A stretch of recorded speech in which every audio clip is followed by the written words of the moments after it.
2019 that Russia had ordered or offered bounties to the Taliban for the killing of U.S. soldiers. You called his inaction on this issue a betrayal. So broadly, what consequences do you think the president should face for that betrayal? And specifically, what do you think Congress should do? Well, look, first of all, Congress and the intelligence committees on the Congress, both parties should demand the facts. This seems to be a moving story. As I was leaving, I had the television on, as I put on my shirt, and I understand there's even some more information that's come out today about what was known. One of two things. This president is, he talks about cognitive capability. He doesn't seem to be cognitively aware of what's going on. He either reads and or gets briefed on important issues, and he forgets it, or he doesn't think it's necessary that he need to know it. But the fact is that at a minimum,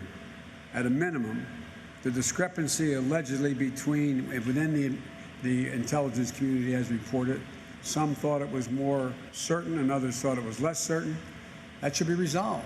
The president should have on day one said, I want you to come before me in the Situation Room and lay out the differences and discretion.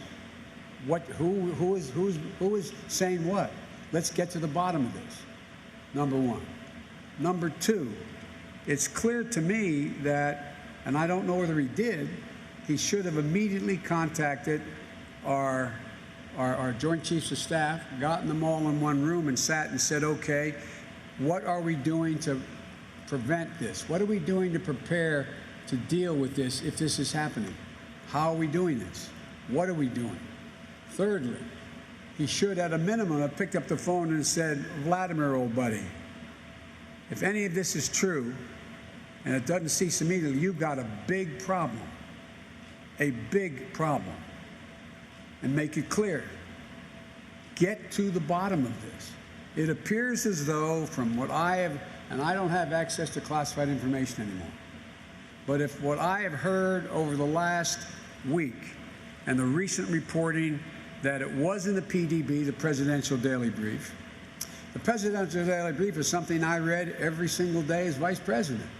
The President read it every day. I was briefed every morning before I got to the White House and then again. So the idea that somehow he didn't know or isn't being briefed, it is a dereliction of duty if that's the case. And if he was briefed and nothing was done about this, that's a dereliction of duty. I guess the best way for me to end this is, I was talking to Jill, my wife Jill, and I don't see her get outraged very often. She started asking, she said, Jill, what would you have done if Beau was still in harm's way and this information came out? And the president, Beau is my son who was in, I'm sorry, I apologize, who served in Iraq for a year, was in the Army. But if he'd been in Afghanistan, what would you do, Joe? What are those parents thinking out there? What are those sons and daughters, husbands and wives? It's an absolute dereliction of duty, if any of this is even remotely true. So I think the president has a lot to answer for, and he should get the answers quickly. Quickly. What consequences should he face if these allegations are true or if these reports are true? If these allegations are true and he did nothing about any of this, then in fact I think the public should, unrelated to my running, conclude that this man isn't fit to be president of the United States of America. Do you think I was told NBC, Mike's great relief. He doesn't have to follow me every day around the country. Well, the last time, Mr. Vice President, a lot of us saw you on the campaign trail. You were still locked in a very difficult nomination battle. The polls, though, today show you with a sizable national lead, a lead in a lot of the states that are critical in the Electoral College.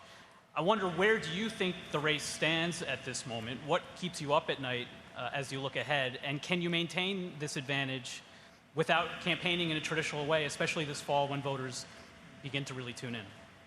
Well, you know, this is the most unusual campaign, I think, in modern history. in that, but I start off with the premise, Mike, that I'm going to follow the doc's orders, not just for me, but for the country. And that means that I am not going to be holding rallies. I am not going to be, for example, you all are here, but thank the school has put those circles around so we keep the social distancing. Everybody has masks on. As soon as I finish this, I'll put my mask back on. So it's almost all been virtual. Although I have gone to Houston, I have gone into Pennsylvania, I have gone to Virginia, I have traveled, but what I do, I get in, make my case, and leave, take questions, and leave. But you know me, I'd much rather be out there with people because that's where I get the greatest feel. I can get a sense of what by the look in their eyes, by the plaintive voices that they have, or what they're concerned about. But notwithstanding that, I have been surprised. The irony is we probably reached more people directly on one-on-one. You all, particularly those of you who are with television stations, you all know that when you're on, you're having a one-to-one conversation with someone out there because there's one person on TV looking at you. I never quite thought of it that way before, but they tell me 200 million people have watched what I have done from home and the half a dozen things we've gone out and done. And so the irony is I think we're probably communicating directly in detail with more people than we would have otherwise. But I'd much rather be doing it in person. So far, it remains to be seen. I don't want to jinx myself. I know the polling data is very good, but I think it's really early. It's much too early to make any judgment. I think we got a whole lot more work to do. I plan on laying out in detail my economic plan as to how we recover from this, plan on dealing with foreign policy, working out in detail what I'm going to do if I am elected president so people know what's coming. So I don't know if that answers your question, Mike, but... A quick follow-up to Alex's question first. Have you requested a classified briefing as you would be entitled to as the nominee? Has the administration offered you a classified briefing? And then... They have not offered a classified briefing, and as this proceeds, I may very well do that. I've been talking to... I have a significant foreign policy staff, as you know, that, matter of fact, dozens of them. So I had a long meeting with my former national security advisors, former secretaries of state, et cetera, and getting their read, what they've heard so far. But if it doesn't get cleared up quickly, that I will seek and ask if I can be briefed. Lastly, have you begun to prepare for debates against President Trump? I can hardly wait. All right? Thank you. Over the weekend, Princeton decided to remove Woodrow Wilson's name from their school and buildings due to his racist thinking.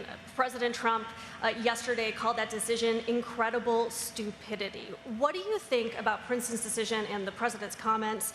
And then more broadly, as the nation is in this moment of reckoning when it comes to race, we're seeing the removal of statues, also the removal of names from institutions and schools. Do you think that this is the right approach to come to terms with our nation's history and its leaders? What do you think when you see the removal of some of these statues? Well, I think there are sort of three categories I like.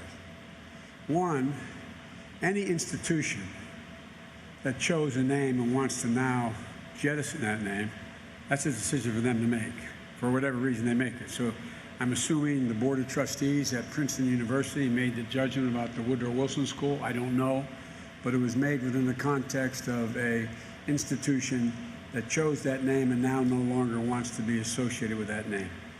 And I think the president's, secondly, I think there's a distinction between as the former mayor of New Orleans said, the difference between reminders and remembrances of history and recovering from history. And so the idea of comparing whether or not George Washington owned slaves or Thomas Jefferson owned slaves and somebody who was in rebellion committing treason running, trying to take down a union to keep slavery. I think there's a distinction there. And so I think the idea of bringing down, I think, all those Confederate monuments to Confederate soldiers and generals, et cetera, who strongly supported secession and maintained the maintenance of slavery and going to war to do it, I think those statues belong in museums. They don't belong in public places. And I think with regard to those statues that are in monuments like the Jefferson Memorial or whatever, I think there's an obligation that the government protect those monuments because they're different than, that's a remembrance. It is not a dealing with, revering somebody who had that view. They have much broader views. They may have things in their past that are now and then distasteful, but that's a judgment for the country. So, for example, taking down, toppling Christopher Columbus statue or George Washington statue or et cetera, I think that is something that is the government has an opportunity and a responsibility to protect from happening. And on a different subject, you have been doing these public events for the past month, which has put you in contact with more people. Have you been tested for coronavirus? And if so, how frequently are you doing that? No, I have not been protected. I have not been tested for the coronavirus for two reasons. One, I've had no symptoms, as my mother would say, knock on wood. And number two, I haven't wanted to take anybody else's place in the process. But the Secret Service, they all get tested. They're around my home. And anyone who comes into my home, including staff who comes in, is tested to determine whether they have the virus. I expect what I'm going to do, so it doesn't look like I'm moving in the front of the line here, is be tested relatively soon. My daughter has been tested. She was in Florida as she's a social worker working with the Boys and Girls Club. She came home, and before she could come home, she's been tested twice, so to make sure she's clear and quarantined. She lives in Philadelphia, but I haven't yet. I have not been tested yet. Yes, sir. I'm sorry, who was I supposed to go to next? Anybody? I got to make sure I get the Wilmington newspaper here before I leave here. I'll be dead. Thank you, Mr. Vice President. It's good to see you, and I know we all hope that you continue to do this through November as often as possible. So, we will. The more I have an opportunity, I will do it. Two quick questions. One to follow up on Russia. You talked about what our president has done. But yesterday you said at a fundraiser regarding Vladimir Putin, quote, "I'll confront Putin, I'll strengthen NATO, I'll make clear to Putin that he'll have a price to pay for interference in our democratic processes." Specifically, can you tell us what you would do to Putin if this is true and in general for what's happened in the past? I can, but I will not, but I will tell him. Here's the deal. The idea that Putin or any other foreign leader can engage in attempting to manipulate a presidential election. The idea that he continues his activities in Central and Eastern Europe that he's doing, the idea that it can be done without any consequences is not going to happen if I'm president in my administration. That ranges from everything to making sure we go to the United Nations Security Council all the way to imposing sanctions that would be commensurate with the action that he has taken that is inappropriate. But I have had some very blunt, straightforward conversations with President Putin when I was vice president and before that. And I think one of the reasons why it appears as though he doesn't want me to be president, he knows we'll have more blunt conversations. And on another issue that's been in the news last week, this week, probably next week, the Supreme Court. The president says he's going to issue an updated list of potential nominees to the court.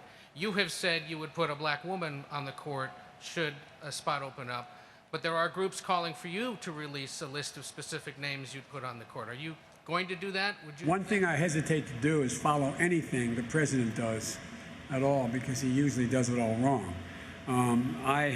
We are putting together a list of a group of African American women who are qualified and have the experience to be in the court. I am not going to release that until we go further down the line of vetting them as well. And just like a logical question is about vice president, I'm not releasing the names of all the vice presidential potential nominees.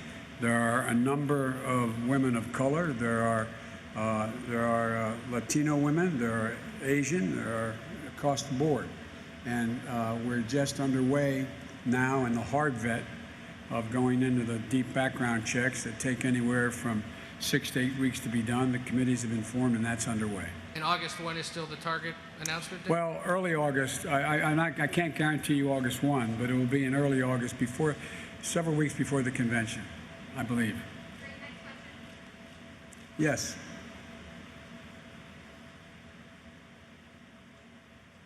Thank you, Mr. Vice President. This is a two-parter. Just to follow up again on Russia, do you believe that if those reports are true, that Trump is guilty of violating his oath of office?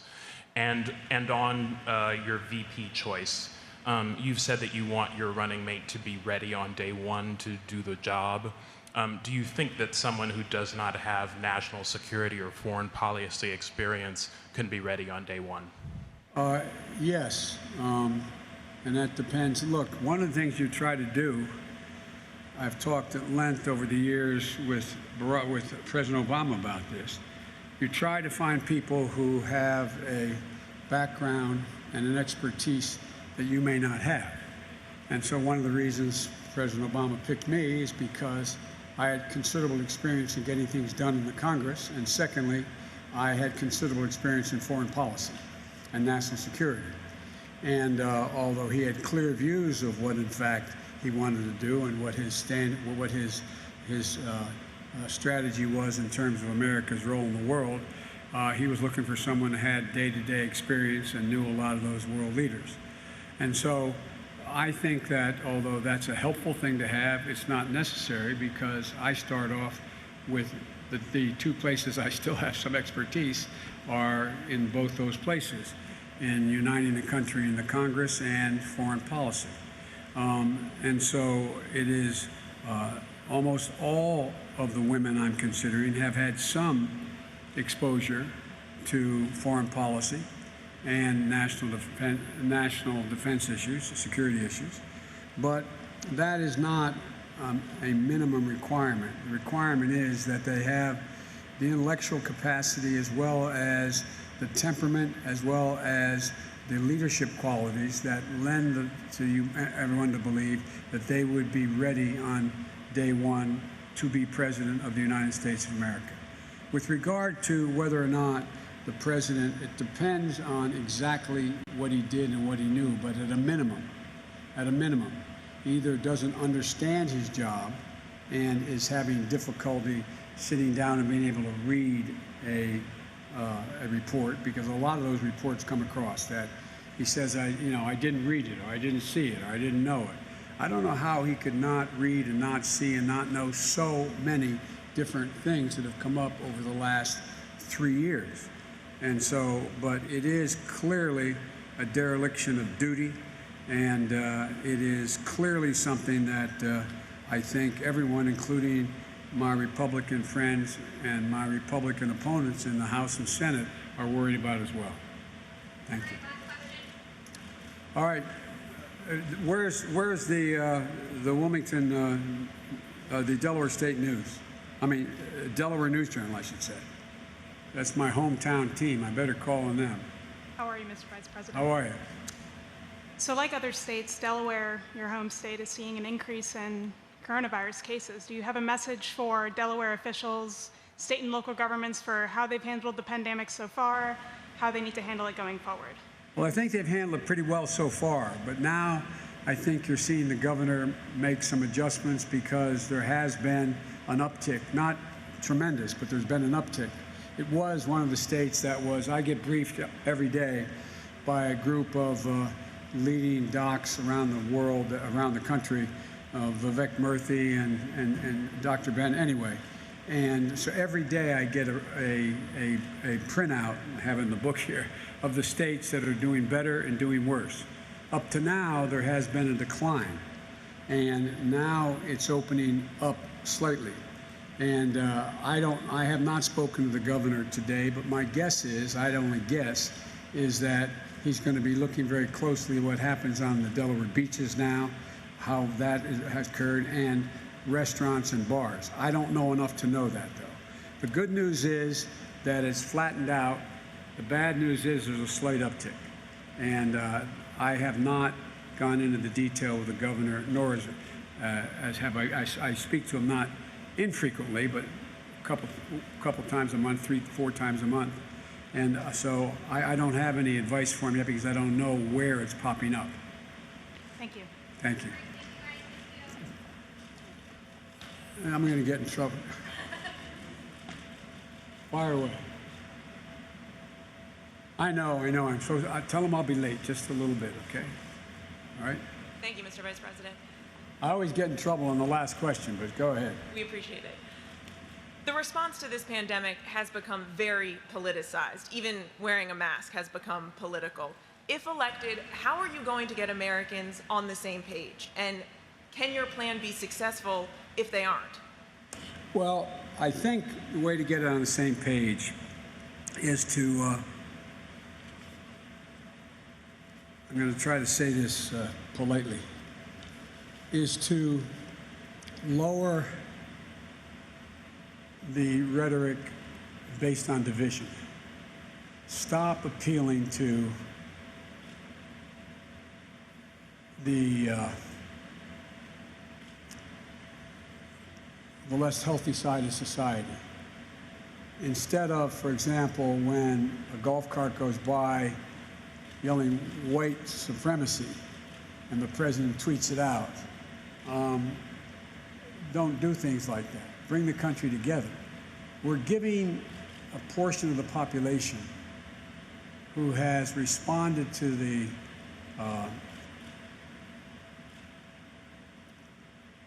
sort of race baiting the president has engaged in, a sort of free pass, and it generates divisions.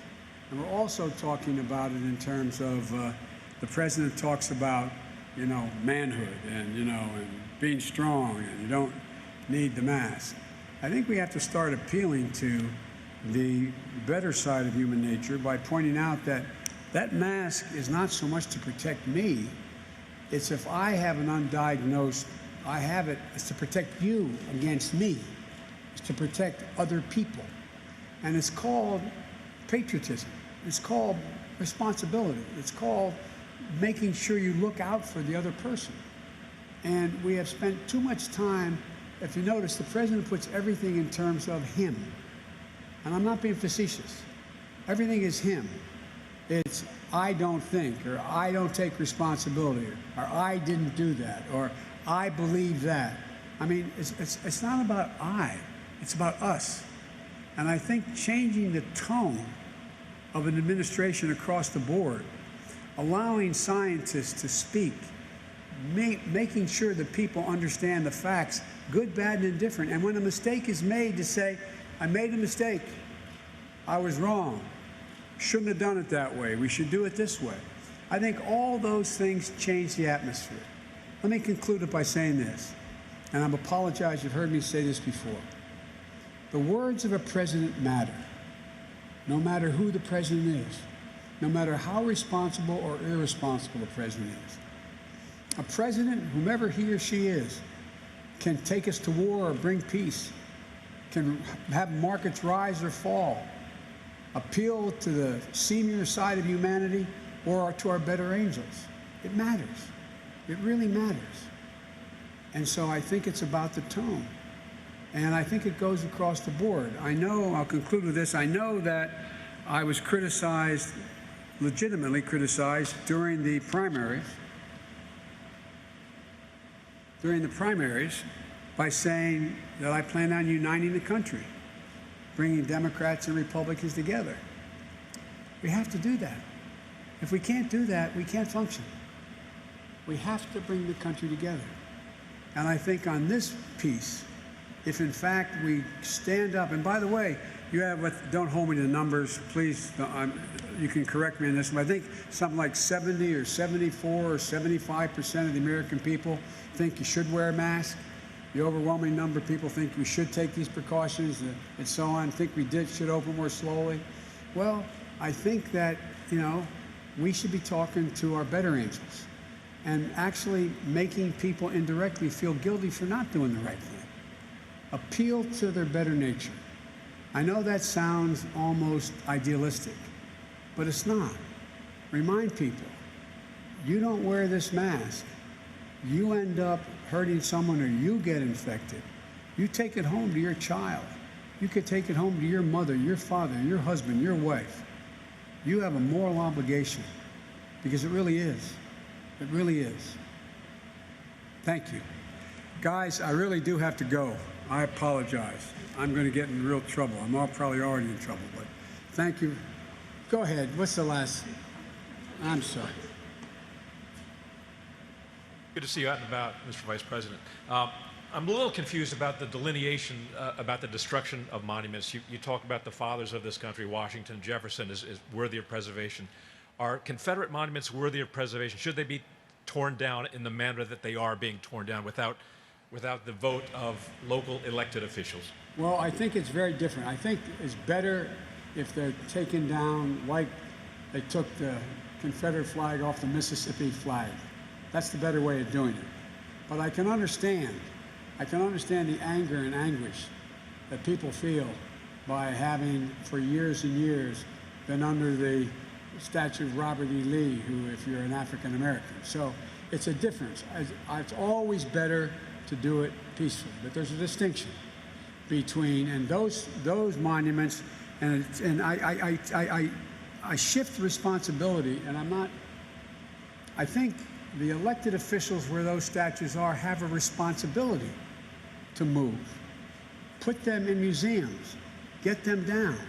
But don't expect, if you have sitting in front of you after all these years and we finally are going through another phase of maybe responding to the systemic racism in America, and what we've seen happen is, don't be surprised if someone pulls down the statue of Jefferson Davis.